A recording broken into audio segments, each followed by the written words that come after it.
விஜயபுரம் அப்படிங்கிற ராஜ்யத்தை பார்த்திபன் அப்படிங்கிற மகாராஜா தான் ஆண்டுகிட்டு இருந்தாரு. ஆனா ராஜ்யத்தை நல்லபடியா பாத்துக்கிறத விட அவருக்கு எப்பவுமே ஓய்வு எடுக்கிறது, தூங்குறது, நல்ல சுவையான சாப்பாடு சாப்பிடுறதுனா ரொம்ப பிடிக்கும். ஒரு நாள் காலையில ராஜசபையில அந்த ராஜ்யத்துல நடக்கிற திருட்ட பத்தி தான் எல்லாரும் பேசிக்கிட்டு இருந்தாங்க. மகாராஜாவும் வந்துட்டாரு. மகாராஜா அவருடைய சிம்மாசனத்துல கொட்டாவி விட்டுக்கிட்டு கண்ணை தொடச்சுக்கிட்டு உட்காந்துருந்தாரு. அப்பா, மந்திரியாரு, இவ்வளோ காலையில எதுக்கு சபையை கூட்டுனீங்க? நேத்து நல்லா சாப்பிட்டுட்டு தூங்கவே ரொம்ப நேரம் ஆயிடுச்சு. காலையில நல்லா தூங்கலான்னு பார்த்தா எழுப்பி கூட்டிட்டு வந்துட்டீங்க. அப்படி என்ன பிரச்சனை? எதுவா இருந்தாலும் சீக்கிரம் பேசி முடிங்க. என்னோட பட்டு மெத்த என்ன கூப்பிடுது. மகாராஜா, என்ன மன்னிச்சிடுங்க. உங்க தூக்கத்தை கெடுத்து உங்களை சபைக்கு கூட்டிட்டு வந்தது தப்பு தான். ஆனா இந்த பிரச்சனை பெருசு மகாராஜா. 3 மாசமா நம்ம கோட்டையோட கஜானால இருந்து யாரோ திருடிக்கிட்டு இருக்காங்க. பக்கத்து கிராமத்துல இருந்து கொண்டு வர்ற வரி பணம்லாம் காட்டை தாண்டி கோட்டைக்கு வர்றதுக்குள்ளேயே காட்டுலயே மறைஞ்சு போயிடுது. நேத்து ராத்திரி கூட நம்ம கோட்டைக்கு வந்துகிட்டு இருந்த 2 வண்டிங்களை காணோம் மகாராஜா. இது இப்படியே போச்சுன்னா நம்முடைய வீரர்களுக்கு சம்பளம் கொடுக்க கூட பணம் இருக்காது. அதுக்கு நான் என்ன பண்ண முடியும் மந்திரி? நான் என்ன வண்டிக்கு பின்னாடியே போய் திருடங்களை விரட்டியா பிடிக்க முடியும்? அதுக்கு தானே நம்ம சேனாதிபதி இருக்காரு. என்னங்க சேனாதிபதி, உங்க சிப்பாய்கள் எல்லாரும் என்ன மாதிரியே தூங்குறாங்களா? நான் மகாராஜா, நான் தூங்கலாம், அவங்க எதுக்கு தூங்குறாங்க? ஐயோ இல்ல மகாராஜா, என்னுடைய வீரர்கள் எல்லாம் ராத்திரியும் பகலமா கண்ணு முழிச்சு திருடனை தேடுறாங்க. ஆனா அந்த திருடங்க ரொம்ப புத்திசாலிங்க. காட்டுல எல்லா இடமும் அவங்களுக்கு தெரியுது. கண்ணை முடி திறக்கறதுக்குள்ள மறைஞ்சு போயிடுறாங்க. சரியா நம்ம வண்டிங்க கோட்டையை நோக்கி வரும்போது தான் அவங்க திருடுறாங்க. கண்ணை மூடி திறக்கறதுக்குள்ள மறைஞ்சு போயிடுறாங்க. அவங்க ரொம்ப திறமையானவங்க அரசே. அவங்கள பிடிக்கணும் அப்படின்னா எங்களுக்கு கொஞ்சம் நேரம் வேணும். மகாராஜா, வண்டி எந்த நேரத்துல வரும், எந்த வழியில வரும் அப்படிங்கிற விஷயம்லாம் இங்க இருக்கிற 3 அதிகாரிகளுக்கு தான் தெரியும். ஆனா இந்த விஷயம்லாம் திருடங்களுக்கு எப்படி தெரிய வருது? அவங்க வண்டி வர வழியில சரியான நேரத்துக்கு காத்துக்கிட்டு இருக்காங்க. இது நிச்சயமா கோட்டைக்கு உள்ள இருக்கிற ஒருத்தர் செய்யற வேலையா தான் இருக்கணும். இந்த ரகசியம் கோட்டையை விட்டு வெளியில போக வாய்ப்பே இல்லை. இந்த விஷயத்த நாம சீக்கிரமே ஒரு முடிவுக்கு கொண்டு வரணும் அரசே. இங்க பாருங்க மந்திரி, சேனாதிபதி யாரு? எனக்கு கொஞ்ச நேரம் யோசிச்சாலே தலைவலி வரும். என் மூளையெல்லாம் சூடாயிடும். அப்புறம் தூங்கி எழுந்தாதான் நல்லா இருக்கும். அதனால என்னால இதெல்லாம் யோசிக்க முடியாது. என் நண்பன் ஒருத்தன் இருக்கான். அவன் பேரு சோமையா. சின்ன வயசுல இருந்தே அவன் ரொம்பவே புத்திசாலி. சின்ன வயசுல நாங்க திருட திட்டம் போட்டவனும் அவன்தான், திருடங்களை கண்டுபிடிக்க திட்டம் போட்டதும் அவன்தான். அவனுடைய மூளை ரொம்ப வேகமாவே வேலை செய்யும். அவன் மட்டும் இங்க இருந்தா நான் இந்த பிரச்சனைய பத்தி யோசிக்க வேண்டியதே இல்ல. பேசாம இந்த பொறுப்பை அவங்கிட்டயே ஒப்படைக்கிறேன். மகாராஜா, உங்க நண்பரு கிராமத்தை சேர்ந்தவர் இல்ல? அவருக்கு கலப்பைய பிடிச்சி விவசாயம் செய்யறத தவிர வேற என்ன வரப்போகுது? நம்ம ராஜநீதி என்ன, நம்முடைய ராஜ்ய ரகசியங்கள் என்னன்னா அவங்களுக்கு தெரியாது. எனக்கு கொஞ்சம் அவகாசம் கொடுங்க. என் மேல நம்பிக்கை வைங்க அரசே. உங்களை நம்புறதை விட நான் அவனை நம்பலாம். அப்பதான் என்னால நிம்மதியா தூங்க முடியும். இன்னைக்கு ராத்திரியே மாறு வேஷத்துல அவன் வீட்டுக்கு போறேன். அவன் வீட்டுல 2 நாள் தங்குறேன். அந்த கிராமத்துல வீசுற காத்துக்கு எனக்கு நல்லாவே தூக்கம் வரும். அதுக்குள்ள அவன் இந்த பிரச்சனைக்கு ஒரு முடிவு கட்டுவான். எனக்கு வண்டியை தயார் பண்ணுங்க, அதுல மெத்தைய போடுங்க. சபை முடிஞ்சது. சபை முடிஞ்ச உடனேயே இந்த திருடனங்களோட பிரச்சனைய தான் நன்மை கிட்ட சொல்லியே ஆகணும்னு சொல்லி மகாராஜா மாறு வேஷத்தை போட்டுக்கிட்டு யாருக்கும் தெரியாம ரகசியமா வண்டியில நண்பன் வீட்டுக்கு கிளம்பினாரு. ராத்திரி நேரம் ஒரு கிராமத்துக்கு போய் சேர்ந்தாரு. அங்க சோமையா அவன் வீட்டு வாசல்ல நெல் மூட்டை எல்லாத்தையும் அடுக்கி வச்சுக்கிட்டு சுறுசுறுப்பா வேலைய பாத்துக்கிட்டு இருந்தான். அங்க அவருடைய பொண்டாட்டி கௌரி விளக்கு பிடிச்சுக்கிட்டு அவனுக்கு உதவி செஞ்சுக்கிட்டு இருந்தா. என்னங்க இது, பகல்ல தான் நீங்க வயல்ல கஷ்டப்படுறீங்க, சாயந்தரம் வீட்டுக்கு வந்ததுக்கு அப்புறமா கொஞ்ச நேரம் உட்காந்து ஓய்வு எடுக்கலாம்ல. இப்பவும் அந்த மூட்டையெல்லாம் எடுத்து வைக்கணுமா? வாங்க, இப்படி வந்து உட்காருங்க. முதல்ல கொஞ்சம் சாப்பிடுங்க. அசதி ஏன் வரப்போகுது கௌரி? கஷ்டப்பட்டு வேலை செஞ்சாதான் உடம்பு நல்லா இருக்கும். உடம்பு நல்லா இருந்தாதான் மூளையும் நல்லா இருக்கும். கஷ்டப்பட்டு உழைக்கிறவன் தான் ஆரோக்கியமா இருப்பான். இந்த மூட்டையை நாளைக்கு சந்தைக்கு அனுப்பணுமே. வேலையெல்லாம் தள்ளி போட முடியாது. ஐயோ கடவுளே, என்னால முடியல, காலெல்லாம் வலிக்குது. டேய் சோமையா, எங்க இருக்க? வந்து நான் உட்கார நாற்காலி போடு. வர வழியில வண்டி குலுங்குல என் இடுப்பு, முதுகு, கை காலெல்லாம் வலிக்குதுடா. யாருடா இந்த இருட்டுல? அட பாத்திபா, நீயா? என்ன திடீர்னு வந்திருக்க? நீ வரேன்னு சொல்லி ஒரு செய்தி கூட அனுப்பலையே. பெரிய மகாராஜாவாச்சே, இந்த கிராமத்தாளு வீட்டுக்கு வந்திருக்கியே, வழி மாறி வந்துட்டியா? ஐயோ, மகாராஜாவா? அட கடவுளே, மன்னிச்சிடுங்க மகாராஜா, எனக்கு உங்களை தெரியாது. என் வீட்டுக்காரர் இப்படிதான், வீட்டுக்கு வந்தவங்க யாரா இருந்தாலும் இப்படிதான் அவங்கள பேசிடுவாரு. நீங்க அவர் மேல கோச்சிக்காதீங்க. இப்படி வந்து இந்த இந்த கட்டில உட்காந்துக்கோங்க. ஐயோ பரவாயில்லம்மா கௌரி, நானும் இவனை சேர்ந்து மண்ணில் விளையாண்டுகிட்டு இருந்தோம். நான் இவனுக்கு எப்பவும் வெறும் பார்த்திபன் தான். டே சோமையா, குடிக்க கொஞ்சம் தண்ணிய கொண்டு வா. வர அவசரத்துல வண்டியில தண்ணிய கூட எடுத்து வைக்க மறந்துட்டேன். சரி, என்னடா கட்டில் இது? இதுல மனுஷங்களால எப்படி உட்கார முடியும்? உக்காந்தாலே அடியில குத்துது. பேசாம ஒரு பருத்தி மெத்தையும் 2 தலையணையும் இங்க போட்டிருந்தா நல்லா படுத்து தூங்கலாம் இல்லடா? ஐயோ மகாராஜா, இது ஒரு சின்ன கிராமம். இங்க நீங்க பட்டு மெத்தைக்கு எங்க போவீங்க சொல்லுங்க? பகல் முழுக்க வெயில்ல வயல்ல கஷ்டப்பட்டு வரவனுக்கு பட்டு மெத்தை தேவையில்லை. கட்டாந்தரையில படுத்தாலும் கூட நல்ல தூக்கம் வரும். உங்கள மாதிரி சிம்மாசனத்துல உட்காரவங்களுக்கு பட்டு மெத்தை நிச்சயம் தேவைப்படும். கேட்டியாடா என் பொண்டாட்டி சொன்னத? கஷ்டப்பட்டு உழைச்சிட்டு வர்றவனுக்கு இந்த கைத்து கட்டிலே போதுமானது, நல்லா தூக்கம் வரும். ஆனா நீயோ பெரிய மகாராஜாவாச்சே. சரி சரி, இன்னும் உன் உடம்புல இருந்து சோம்பேறித்தனம் போகல போல தெரியுது. சரி, நடு ராத்திரியில இப்படி மாறு வேஷத்துல வந்திருக்கன்னா நிச்சயமா உன் கோட்டையில ஏதோ பெரிய பிரச்சனை இருக்கும். என்ன பிரச்சனைன்னு சொல்லு, நான் கண்டிப்பா தீர்த்து வைக்கிறேன். அதுக்கு தானே வந்திருக்க? என் கோட்டையோட கஜானாவுக்கே பிரச்சனை வருது சோமையா.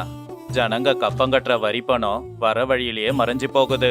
வர வழியிலேயே திருடனுங்க பணத்தை திருடிக்கிட்டு பறந்து போறானுங்க. சேனாதிபதியோ திருடங்களை பிடிச்சிடுறேன்னு சொல்றாரு. மந்திரி என்ன யோசிக்க சொல்றாரு? நம்ம கோட்டைக்குள்ளதான் எதிரிங்க இருக்கிறதா சொல்றாரு. என்னால யோசிக்க முடியாதடா, அதான் உன்னோட உதவியை கேட்டு வந்திருக்கேன்.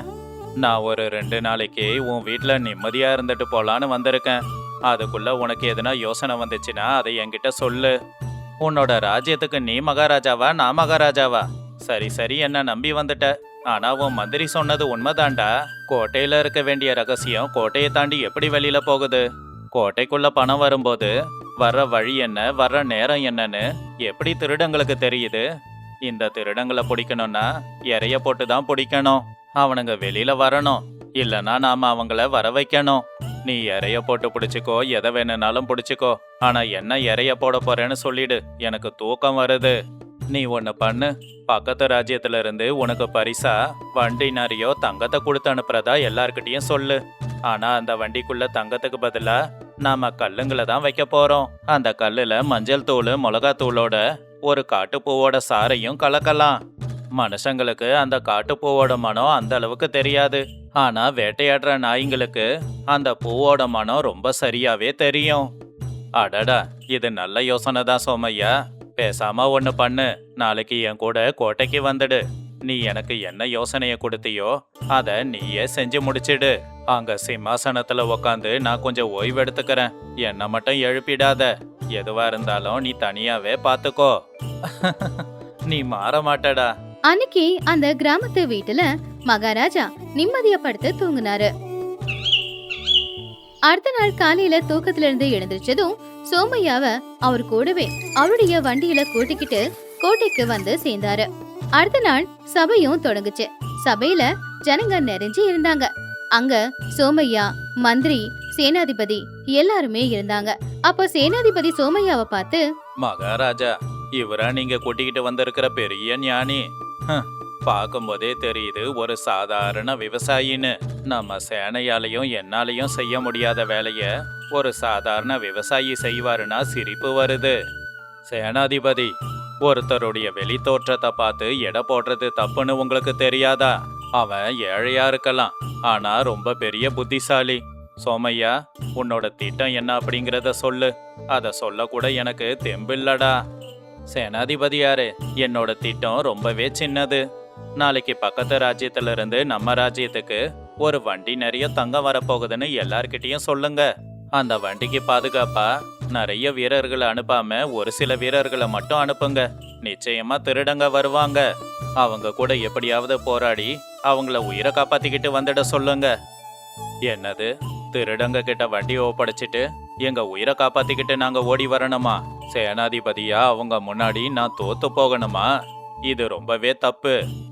சேனாதிபதியாரு, நீங்க வீர தீர சூரன் அப்படின்னு ராஜ்யத்துல எல்லாருக்குமே தெரியும்.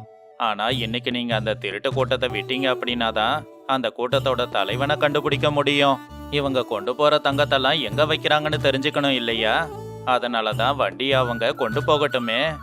அந்த வண்டிக்கடியில மண்ணை கொட்டி வச்சுட்டு ஒரு ஓட்டையை போட்டு வைப்போம். அப்ப அந்த வண்டி எங்கெல்லாம் போகுதோ அங்க அந்த மண்ணு கொட்டிக்கிட்டே போகும். நமக்கு அடையாளமும் இருக்கும். அந்த அடையாளம் எங்க இருக்குன்னு தெரிஞ்சுக்கிட்டா திருட்டு கூட்டம் எங்க இருக்கணும் தெரிஞ்சிடும். நமக்கு கிடைக்க வேண்டிய பணமும் கிடைக்கும். மகாராஜா, சோமையா சொன்ன யோசனை நல்லா இருக்கு. இதுல நமக்கு உயிர் நஷ்டமும் ஏற்படாது. அதோட வண்டியில கல்லு மட்டும்தான் இருக்குங்கிறதால நமக்கு பொருள் நஷ்டமும் வராது. சரி சரி, சோமையா கூட இருந்து அவன் என்ன சொல்றானோ அப்படியே செய்யுங்க. சபை முடிஞ்சது, நான் தூங்குறேன். சோமையா சொன்ன திட்டப்படி ராஜா எல்லாத்தையும் செய்ய சொல்லி சொன்னாரு. ஆனா சேனாதிபதியோட மனசுக்குள்ள மட்டும் எங்க நாம மாட்டிப்போமோ அப்படிங்கிற சந்தேகம் வந்துச்சு. சேனாதிபதி சபை முடிஞ்சதுக்கு அப்புறமா அவனுடைய அறைக்குள்ள வந்து கதவு சாத்திக்கிட்டு அவனுடைய நம்பிக்கையான ஆள் வீரா கிட்ட பேசிக்கிட்டு இருந்தான். டே வீரா, மகாராஜா சோம்பேறியா இருக்கலாம். ஆனா அவன் கூட்டிக்கிட்டு வந்திருக்கானே, அவன் ரொம்ப சுறுசுறுப்பானவன். நாளைக்கு வண்டியில இருக்க போறது தங்கம் இல்ல, வெறும் கல்லு மட்டும்தான் இருக்கும். அப்படின்னா இந்த தடவை என்ன செய்யணும்? அந்த வண்டிய அப்படியே போகட்டும்னு விட்டுடலாமா? அப்ப அவங்க போட்ட திட்டம் வீணா போகும். மகாராஜாவும் நண்பன் வேலைக்காக மாட்டான்னு திட்டி அனுப்பிடுவாரு. எதுக்குடா நாம வண்டியை விடணும்? அந்த வண்டியை இன்னைக்கு ராத்திரி நாம நிச்சயமா திருடத்தான் போறோம். நம்ம ஆளுங்களை மாறு வேஷத்துல அந்த காட்டு வழிக்கு வர சொல்லு. அந்த வண்டி வந்த உடனே அந்த வண்டியை கொள்ளடிச்சு நம்முடைய எதிரி நாட்டு எல்லை இருக்கு இல்லையா, அந்த எல்லையில கொண்டு போய் அந்த வண்டியை விட்டுட சொல்லு. அப்ப நம்ம ராஜாவுக்கு இந்த வேலையை செய்யறது எதிரி நாட்டு ராஜாதான்னு சந்தேகம் வரும். அப்புறம் அந்த நாட்டு கூட போருக்கு போவாரு. அப்ப நம்ம திருட்டு வேலைக்கு பிரச்சனையே வராது. ஆனா வண்டிக்குள்ள இருக்கிற பொருளை மட்டும்தான் அந்த ராஜ்யத்துல போடணும். வண்டியை கோட்டைக்கு பின்னாடி வைங்க. சரியா சொன்னீங்க ஐயா. எப்படியும் இப்படி செஞ்சா அந்த கிராமத்தை சேர்ந்த சோமையாவும் ஏமாந்து போயிடுவான். நாமளும் இதுல ஜெயிச்சிடுவோம். சேனாதிபதி சொன்னபடியே அன்னைக்கு ராத்திரி திருடனுங்க வேஷத்துல போன காவலாளிங்க பையில இருக்கிற கற்களை திருடிக்கிட்டு யாருக்கும் தெரியாம சாயம் கலந்த மண்ணை தூவிக்கிட்டே காட்டு வழியா போனாங்க. ஆனா இந்த விஷயம் தெரியாத மகாராஜா அடுத்த நாள் காலையில திருடனை பிடிக்கிறதுக்காக கூடவே சோமையா சேனாதிபதி மந்திரியையும் கூப்பிட்டுக்கிட்டு அந்த காட்டுக்கு பக்கத்துல வந்து நின்னுக்கிட்டு இருந்தாரு. மகாராஜா பாருங்க, சோமையாவோட யோசனை வேலை செஞ்சிருக்கு. மண்ணு இந்த பக்கம் தான் கொட்டி இருக்கு. அப்ப திருடங்க இப்படிதான் போயிருக்கணும். நாமளும் அதே வழியில போகலாம். என்னது, இந்த வெயில்ல காட்டுக்குள்ள நான் நடந்து வரணுமா? ஐயோ, கல்லு முள்ளெல்லாம் இருக்கும், என்னால முடியாது. என் கோட்டையில வீசுற குளிர்ச்சியான காத்துக்கு நடுவுல படுத்து தூங்குனா நல்லாவே தூக்கம் வந்திருக்கும். டேய் சோமையா, இது எல்லாத்துக்கும் நீதான் காரணம். வண்டியில போக கூடாது, நடந்துதான் போகணும்னு என்ன கட்டாயப்படுத்தி நடக்க வச்சிருக்க. என்னால இதுக்கு மேல நடக்க முடியாது. கொஞ்ச நேரம் ஓய்வு எடுத்துக்கலாம். கொஞ்சம் பொறுத்துக்கோங்க அரசே. ராஜ்யத்தை காப்பாத்துறதுக்காக சில நேரம் மகாராஜாவும் கஷ்டப்பட்டு தான் ஆகணும். நீங்களே நேர்ல வரும்போது திருடங்களுக்கு பயம் வரும்னு சோமையா சொன்னாரு. அட இரு பார்த்திபா, நீ காட்டுக்குள்ள நடந்து போக வேண்டிய அவசியமே இல்ல. இங்க பாரு, இந்த இடத்தோட நீ நடக்க வேண்டிய அவசியமும் முடிஞ்சது. என்ன சோமையா, என்ன சொல்லிக்கிட்டு இருக்க நீ? மண்ணு காட்டு வழியில தானே உள்ள போகுது. அப்ப திருடங்க அங்க தானே போயிருப்பாங்க. மகாராஜா, நான் வண்டியில வச்ச மண்ணு சாதாரண மண்ணு தான். ஆனா இங்க கொட்டி இருக்கே, இந்த மண்ணு சிகப்பு நிறத்துல இருக்கு. இந்த மண்ணுல யாரோ சுண்ணாம்பா கலந்துருக்கணும். அதனாலதான் இது சிகப்பா இருக்கு. நம்மள வழி மாத்த தான் யாரோ திட்டம் போட்டு இருக்காங்க. அதோட வண்டி சக்கரத்தோட தடம் இல்லாம வெறும் காலடி தடம் தான் தெரியுது. அப்படின்னா ஒரு மனுஷன் நடந்து வந்துதான் இந்த மண்ணை கொட்டி இருக்கான். வண்டி இந்த பக்கம் போகல. மகாராஜா, சோமையா சொல்றது உண்மைதான். ஆனா உண்மையாவே அந்த வண்டி எந்த பக்கம் போச்சுன்னு நாம எப்படி தெரிஞ்சுக்கிறது சோமையா? நம்ம கண்ணு நம்மள ஏமாத்தலாம் மந்திரி. திருடங்களாலையும் நம்மள ஏமாத்த முடியும். ஆனா நாய்ங்களை யாராலையும் ஏமாத்த முடியாது. அந்த மண்ணுல தான் நான் எந்த வண்ணத்தையும் கலக்கல. ஆனா வண்டியில இருந்த கல்லுல காட்டுப்பூவோட சாரை நான் கலந்துருக்கேன். அந்த வாசம் நாய்ங்களுக்கு ரொம்ப நல்லாவே தெரியும். வாங்க போகலாம். சோமையா அவனுடைய வேட்டை நாய்களை விட்டான். அந்த வேட்டை நாய்ங்க சத்தமா குலைச்சுக்கிட்டே நேரா காட்டு பார்த்து போகாம அங்கிருந்து கோட்டையை நோக்கி ஓட ஆரம்பிச்சுது. என்ன இந்த நாய்ங்க கோட்டையை நோக்கி ஓடுது? அப்ப அந்த கிராமத்தான் என்ன ஏமாத்திட்டானா? என்ன நடக்க போகுதுன்னு தெரியலையே. நாய்ங்க வேகமா போறத பார்த்து எல்லாரும் ஆச்சரியமா அதுங்க பின்னாடியே போனாங்க.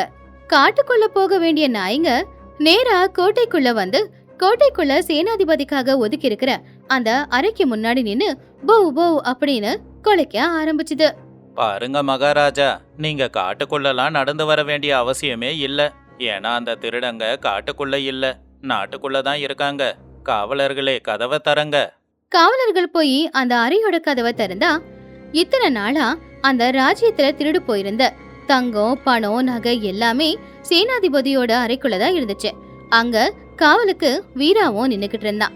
இப்படி கைய கழுவுமா சேனாதிபதியும் வீராவும் ராஜா கிட்ட மாட்டிக்கிட்டாங்க. சேனாதிபதி, என்னையே ஏமாத்த பாக்குறியா? இந்த ராஜா தூங்கிக்கிட்டு இருப்பான், சுலபமா இவனை ஏமாத்தலான்னு நினைச்சியா? நான் வேணும்னா தூங்கலாம், ஆனா என் நண்பன் எப்பவும் எனக்காக முழிச்சுக்கிட்டே தான் இருப்பான். நீ தான் குற்றவாளி, நீ மாட்டிக்கிட்ட. மன்னிச்சிடுங்க மகாராஜா, நான் வேணும்னு பண்ணல. வீரா தான் என்னை இப்படி செய்ய சொல்லி உசுப்பேத்தனா. என்னை மன்னிச்சு விட்டுடுங்க மகாராஜா. அட பைத்தியக்காரா, நேத்து நான் சபையில போட்ட திட்டம் உன்ன மாதிரி துரோகிங்களை கண்டுபிடிக்கிறதுக்காக மட்டும்தான். என்னோட உண்மையான திட்டம் என்ன அப்படிங்கிறது யாருக்குமே தெரியாது. நான் வளர்க்குற என்னோட வேட்டை நாய்க்கு மட்டும்தான் தெரியும். உன்னுடைய மகாராஜா சோம்பேறியா இருக்கலாம், அவருக்கு யோசிக்கிறதுல விருப்பம் இல்லாம இருக்கலாம். ஆனா அவரு தேர்ந்தெடுத்த அவரோட நண்பனை நீ தப்பா எடை போட்டுட்ட. காவலர்களே, இந்த சேனாதிபதியையும் அவனுடைய ஆட்களையும் உடனே கைது பண்ணி ராஜ்யத்துக்கு வெளியில கொண்டு போய் விடுங்க. இவன் முகத்தை இனிமே நான் பார்க்கவே கூடாது. இங்க இருக்கிற எல்லாத்தையும் நம்முடைய கஜானால கொண்டு வந்து வைங்க. சேனாதிபதி வசமா மாட்டிக்கிட்டதுனால ராஜா அவனை அந்த நாட்டை விட்டே வெளியில அனுப்ப சொல்லி ஒரு தீர்ப்பையும் கொடுத்தாரு. அடுத்த நாள் காலையில ராஜசபையில எல்லாருமே ரொம்பவும் சந்தோஷமா இருந்தாங்க. அப்போ மகாராஜா, சோமையா, நீ காப்பாத்தினது என் ராஜ்யத்தோட கஜானாவை மட்டும் இல்ல, என்னையும் சேர்த்து தான் காப்பாத்தி இருக்க. என்ன மாதிரி சோம்பேறிக்கு உன்ன மாதிரி நண்பன் கிடைக்க கொடுத்து வச்சிருக்கணும். இனி இந்த ராஜ்யத்துல மந்திரியாவோ இல்ல சேனாதிபதியாவோ உனக்கு எந்த பதவி விருப்பமோ அந்த பதவியில நீ இங்கேயே இருக்கணும். ஐயோ பார்த்திபா, என்ன விட்டுடு. எனக்கு இந்த பதவியெல்லாம் வேண்டாம். எனக்கு நிம்மதியான விவசாயம் தான் வேணும். நான் அதையே செஞ்சுக்கிறேனே. உனக்கு எப்ப எந்த பிரச்சனை வந்தாலும் என்கிட்ட சொல்லு, நான் இருக்கேன். நான் வெயில்ல இறங்கி வேலை செஞ்சாதான் என் மூளை சுறுசுறுப்பா இருக்கும். உனக்கு எந்த ஆபத்து வந்தாலும் ஒரே ஒரு குரல் கொடு, நான் நிச்சயமா உன்கிட்ட வந்து உனக்கு வர்ற பிரச்சனைய கண்டிப்பா தீர்த்து வைப்பேன். என்ன ஏன் விருப்பப்படியே விட்டுடு. சரி சோமையா, உன்னோட விருப்பம். ஆனா அடிக்கடி வந்து இந்த மாதிரி அறிவுரைய கொடுத்துட்டு போ. உன்னோட ஊருக்கு என்ன செய்யணுமோ அதை நான் செய்யறேன். இந்த கதையில இருக்கிற நீதி, சோம்பேறித்தனம் ஒருத்தனை அழிச்சிடும். ஆனா எப்பவுமே கஷ்டப்பட்டு சுறுசுறுப்பா உழைக்கிறவனுடைய மூளையும் அதே அளவுக்கு ரொம்ப கூராவும் இருக்கும். ஏதாவது பிரச்சனை வந்துச்சுன்னா அவங்க அதுக்கான தீர்வை யோசிக்கும் போது அதுல நிச்சயமா எந்த தப்புமே நடக்காது. ஆமா நண்பர்களே, இந்த கதையில உங்களுக்கு எந்த இடம் ரொம்ப பிடிச்சிருந்தது? சோம்பேறி ராஜா நண்பனை பார்க்க கிராமத்துக்கு போனதா, இல்ல நம்ம சோமையா திருடங்களை கண்டுபிடிக்க போட்டு திட்டமா? உங்களுடைய அபிப்பிராயத்தை நீங்க கமெண்ட்ஸ்ல வந்து சொல்லுங்க. இதே மாதிரி கதைகளை பார்க்க எங்க சேனலை சப்ஸ்கிரைப் பண்ணிக்கோங்க. அது ஆத்தங்கரையோரமா இருக்கிற ஒரு அழகான ஊரு. அந்த ஊர்ல இருக்கிற காந்தம்மாவோட வீடு ரொம்ப பெருசு. அவங்களுக்கு ஏக்கர் கணக்குல வயலும் பேங்க் நிறைய பணமும் இருந்துச்சு. ஆனாலும் அந்த குடும்பத்துல இருக்கிற அத்தனை பேரு கஞ்சி பேசினாரிங்க. உடுத்துற உடை கூட ரொம்ப சாதாரணமான உடையாதான் இருக்கும். கழுத்துல 4 நகை நட்டை கூட அவங்க எடுத்து போட்டுக்க மாட்டாங்க. ஏன் சமைக்கும் போது கொஞ்சோண்டு எண்ணெயை அதிகமா ஊத்தினாலும் அன்னைக்கு வீட்டுல பெரிய யுத்தம் தான். ஆனா அவங்களுக்கு இருக்கிற ஒரே ஒரு பலவீனம், அது மீன் குழம்பு. மீன் குழம்புக்காக எவ்வளவு பணம் வேணும்னாலும் செலவு பண்ணுவாங்க. அந்த மீன் குழம்பு சாப்பிடுறதுல மட்டும் இவங்க என்னைக்குமே கஞ்சத்தனத்தை காட்டினதே இல்ல. ஒரு நாள் மதிய நேரம் காந்தம்மா அந்த வீட்டோட மருமகள்களான சீதா, கௌரி 3 பேரும் வாழையில முன்னாடி உட்கார்ந்துருந்தாங்க. ராமு அவங்களுக்கு சாப்பாடு பரிமாறிக்கிட்டு இருந்தான். ஏண்டா ராமு, என்ன இது? இலையில சாப்பாடும் கத்திரிக்காய் குழம்பையும் பரிமாறி இருக்க. நேத்து மீன் குழம்பு எங்க? எனக்கு அந்த மீன் குழம்பு வாசம் இல்லனா தொண்டையில சாப்பாடு இறங்காதுன்னு தெரியாது. அந்த மீன் குழம்பு மணக்க மணக்க இருந்தாதான் கொஞ்சமாவது சாப்பிட முடியும். எனக்கு இந்த காய்கறி எல்லாம் உடம்புக்கு ஒத்துக்காது. மீன் சாப்பிட்டா மட்டும் தாண்டா ஒத்துக்கும். ஆமாங்க, உங்ககிட்ட மீன் வாங்கிட்டு வர சொல்லி தானே நான் 10 ரூபா கொடுத்து அமிச்சேன். நல்லா கூட நிறைய மீன் வாங்கிட்டு வருவீங்கன்னு பார்த்தா கூட நிறைய கத்திரிக்காயை வாங்கிட்டு வந்திருக்கீங்க. மீன் குழம்பு இல்லைன்னா எங்களுக்கு சாப்பாடு இறங்காது. நேத்துது மிச்சம் இருந்த மீன் குழம்ப காலையில தான் நாங்க 3 பேரும் ஆளுக்கு ஒரு கிண்ணமா எடுத்துக்கிட்டோம். இப்ப இந்த கத்திரிக்காய் குழம்பு சாப்பிடணும்னா ரொம்ப கஷ்டமாச்சே.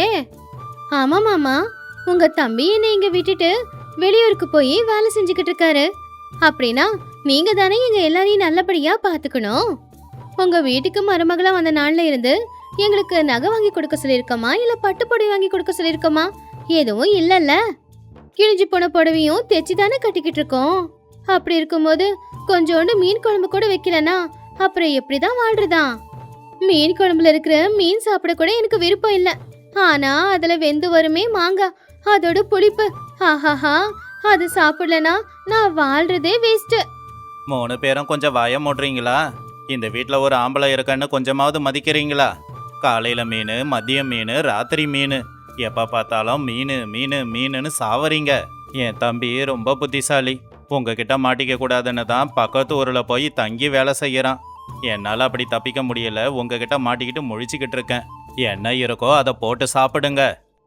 இது வீடா இல்லை மீன் மார்க்கெட்டா? ஊரில் இருக்கிற எல்லாரும் உங்களுக்கு தினமும் மீன் கொண்டு வந்து கொடுக்கறத பார்த்துட்டு மீன்கார ராமோன்னு கூப்பிடுறாங்க. 3 பேரும் சேர்ந்து என் உயிர் எடுக்கவே வந்திருக்காங்க போல. வீட்டில் பணமழையே பொழிஞ்சாலும் போட்டுக்க ஒரு நல்ல துணியை வாங்கிக்க மாட்டாங்க. விறகு வீணா போயிடக்கூடாதுன்னு பாதி வெந்த சாப்பாட்டை சாப்பிடுவாங்க. என் கோவில் வண்டியில் கூட காசு போடாதவளுங்க இந்த மீனுன்னு சொன்னா மட்டும் பணத்தை எடுத்து அப்படியே கொட்டுவாளுங்க. இவங்களை இப்படியே விட்டா வேலைக்காகாது. நல்ல பாடத்தை கத்து கொடுக்கணும். டே ராமு, போதும் வாய மூடுறா. மீன் குழம்பு பத்தி உனக்கு தெரியாதா? அந்த புளிப்பும் உப்பும் காரம் இது எல்லாத்துலயுமே ஊர்ன அந்த மீனை புட்டு சாப்பிடும்போது சொர்க்கமே கண்ணுக்கு தெரியும். அது உனக்கு எங்க இருந்து தெரிய போகுது?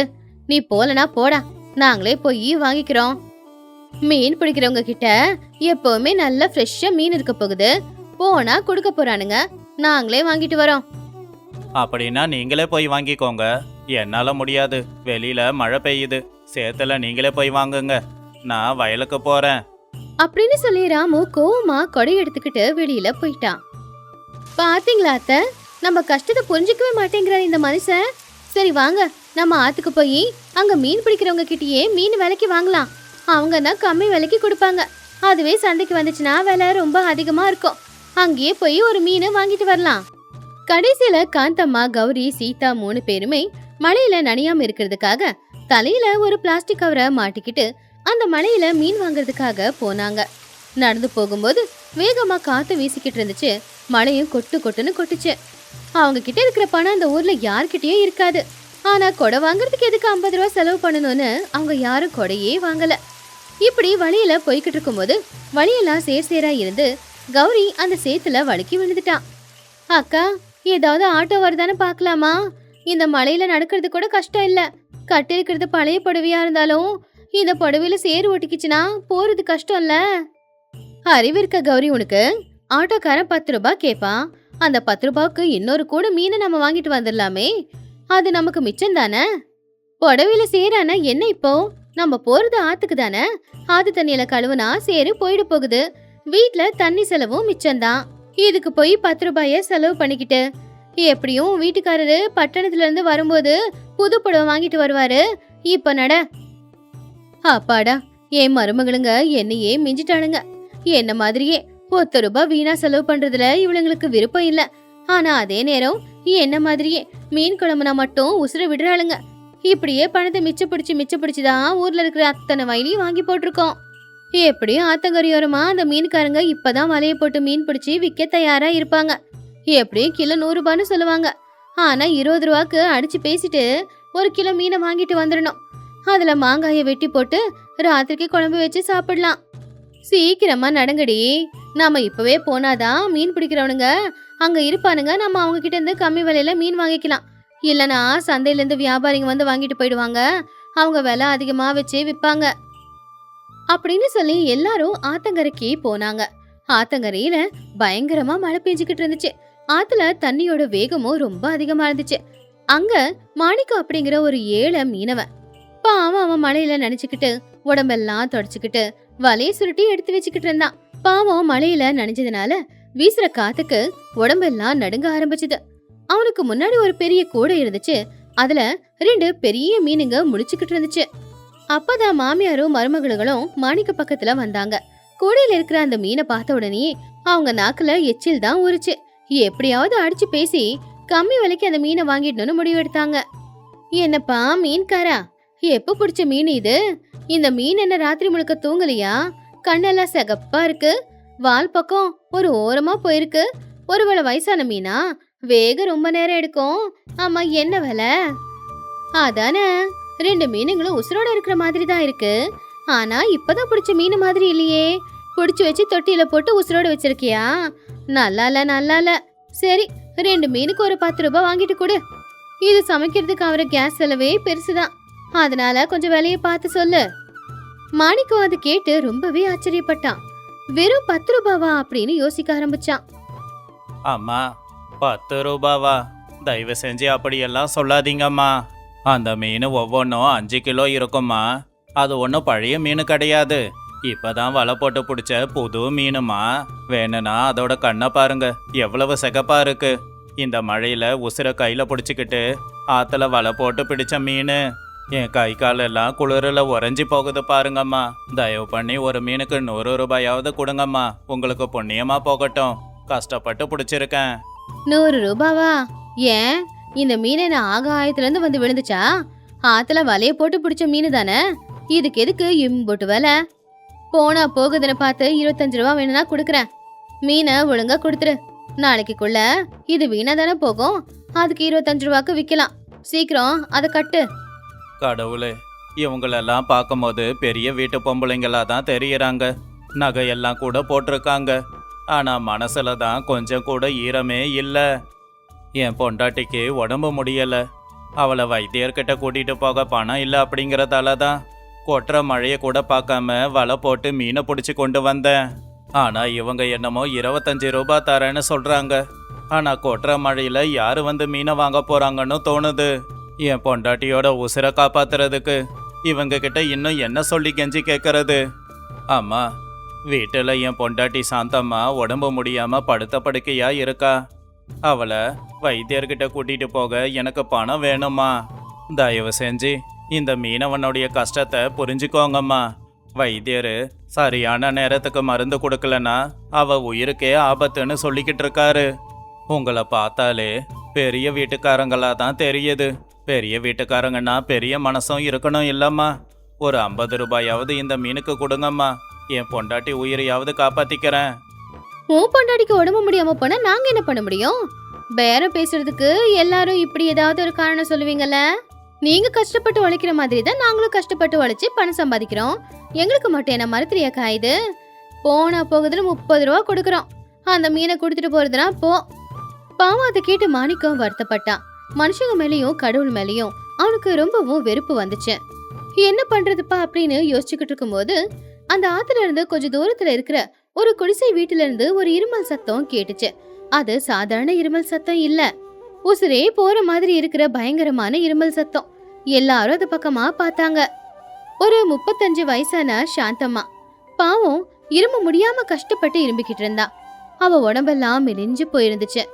ஒரு பழைய புடவையை எடுத்து சுத்திக்கிட்டு பொறுமையா அவ அந்த ஆத்தங்கரையோரத்துக்கு வந்தா. பாவம் ஜொரத்துல அவ உடம்பெல்லாம் கொதிச்சுக்கிட்டு இருந்துச்சு. நடக்கவும் முடியாம நிக்கவும் முடியாம எப்படியோ கஷ்டப்பட்டு கடைசில அவ மாணிக்கத்துக்கு பக்கத்துல வந்து நின்னா. ஏங்க, எனக்கு சுத்தமா உடம்பு முடியலங்க. பசி வேற தாங்கலங்க. வயிறெல்லாம் வலிக்குது.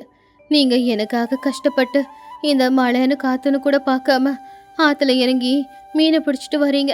உங்க நிலைமையை நினைச்சாதாங்க எனக்கு ரொம்ப கவலையா இருக்கு. ஏன் உசுறு போனாலும் பரவாயில்லைங்க. உங்களுக்கு ஏதாவது ஆச்சுன்னா என்னால உசுரோட இருக்க முடியாதுங்க. மருந்து மாத்திரலாம் எதுவும் வேணாங்க. வாங்க வீட்டுக்கு போலாம். சாந்தம்மா, நீ இல்லாம என்னால வாழ முடியாது. இரு, இந்த மீனை எப்படியாவது வித்து வர பணத்துல உனக்கு மருந்து வாங்கிட்டு வந்து கொடுக்கறேன். உன் உயிரை காப்பாத்திக்கிறதுக்கு கடவுள் ஒரு வழிய காட்ட மாட்டானா என்ன?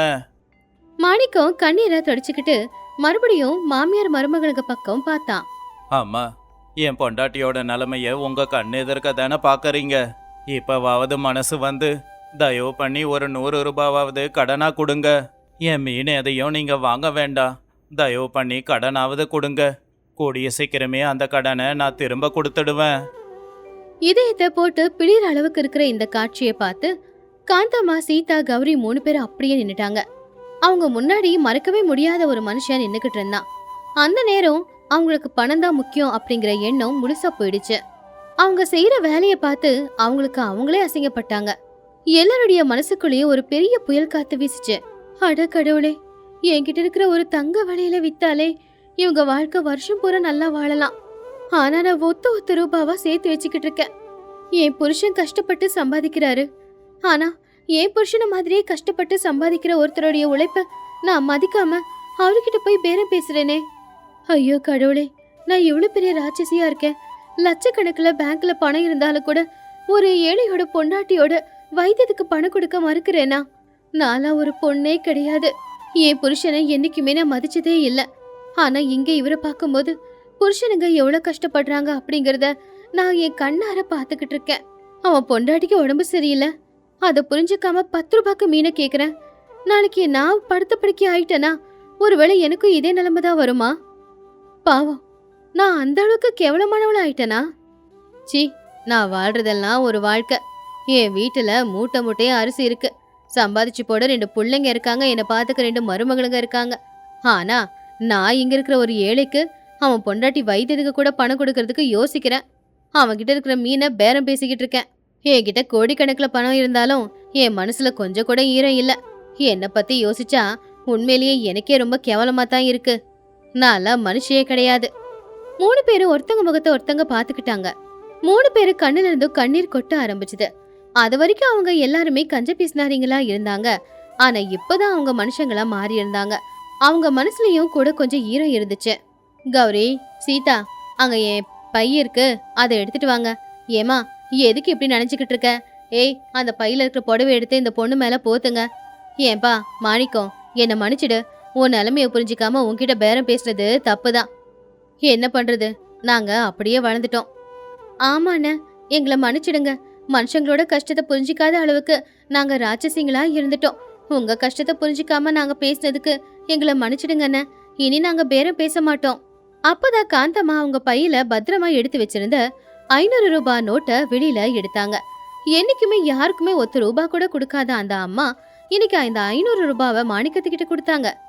மாணிக்கம், இந்த 500 ரூபாயை வச்சுக்கோ. நீ அந்த மீனை விற்கலாம் தேவையில்லை. அதை சமைச்சு உன் பொண்டாட்டிக்கு போடு, அவ சாப்பிடட்டும். இந்த பணத்தை வச்சு வைத்தியர்கிட்ட கொண்டு போய் காட்டு. மருந்து என்னெல்லாம் வாங்கணுமோ எல்லாம் வாங்கிக்கோ. நீ போய் சீக்கிரமா மருந்து வாங்கிட்டு வா. நாங்க வேணும்னா இங்கே இருந்து உன் பொண்டாட்டிய பாத்துக்கிறோம். மாணிக்கம் ஆச்சரியமா அவங்க எல்லாரையும் பார்த்தான். கல்லு மனசு கரையிறது அப்படின்னா இதுதானோ அப்படின்னு யோசிச்சான். 2 கையெடுத்து அவங்கள பார்த்து கும்பிட்டு வேகமா ஓடினான். கொஞ்ச நேரத்துல அவன் வைத்தியரை வீட்டுக்கு கூட்டிட்டு வந்தான். வைத்தியர் மாணிக்கத்தோட மனைவிய செக் பண்ணி பார்த்துட்டு மருந்த கொடுத்தாரு. அன்னைக்கு ராத்திரி காந்தம்மா, கௌரி, சீதா 3 பேருமே அவங்க வீட்டுக்கு திரும்பி வந்தாங்க.